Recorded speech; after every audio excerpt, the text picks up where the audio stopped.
Hi friends, Josh here. Just wanted to share with you something that was both very encouraging and also really pressing in a good way that happened to me this morning. I was really wrestling in my heart with a few different things, and this Holy Spirit helped remind me of this verse in Matthew 4, where Jesus says really simply, just follow me to these people who would become his disciples.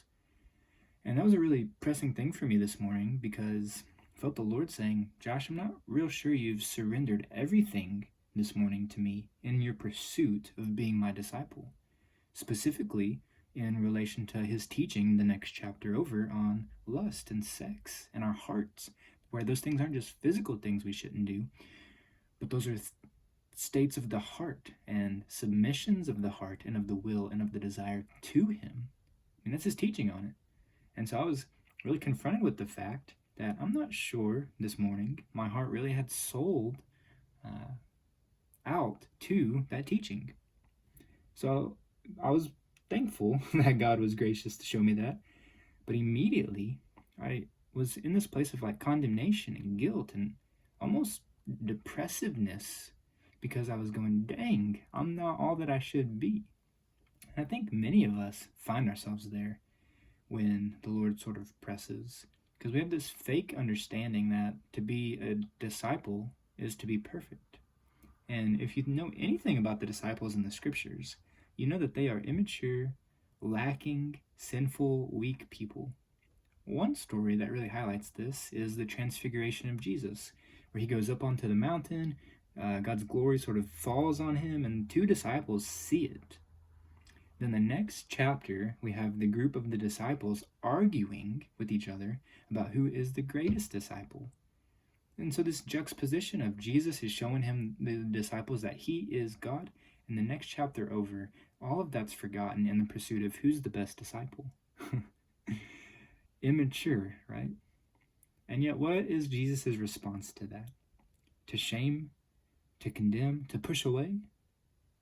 That's how we often feel when we're pressed by the Lord, re-educated.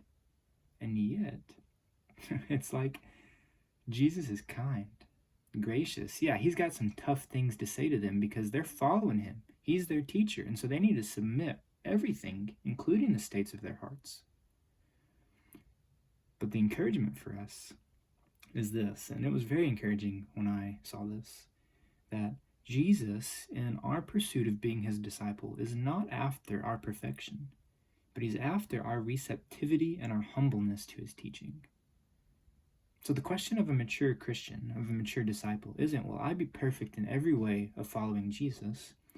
The question is, when Jesus confronts me with his teaching, like I was this morning, will I be receptive and will I be humble to lay those things down at him, at his feet? That's the question.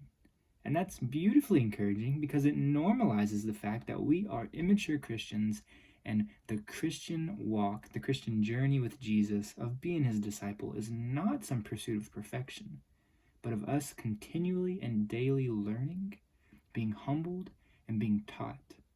So let's try and do our best to normalize the fact that we will be immature at times. But the mark of true maturity and the true test of if we are his disciple or not is, what will we do when confronted? Run? Will we hide? Will we try and take our own way and say, no, my way's better? Or will we, with humble hearts, lay it all down at his feet and say, trust you, Jesus, and I'm going to do my best today with the Spirit in my heart to follow you. And as you have instructed, and as you have pressed, and as you have revealed this sinful part of my heart, I want to lay it down and follow you. That's what it means to follow. And we should be encouraged that Jesus does not condemn immature Christians. We saw it in the text. He invites them to continue to follow, and he draws nearer to them in teaching.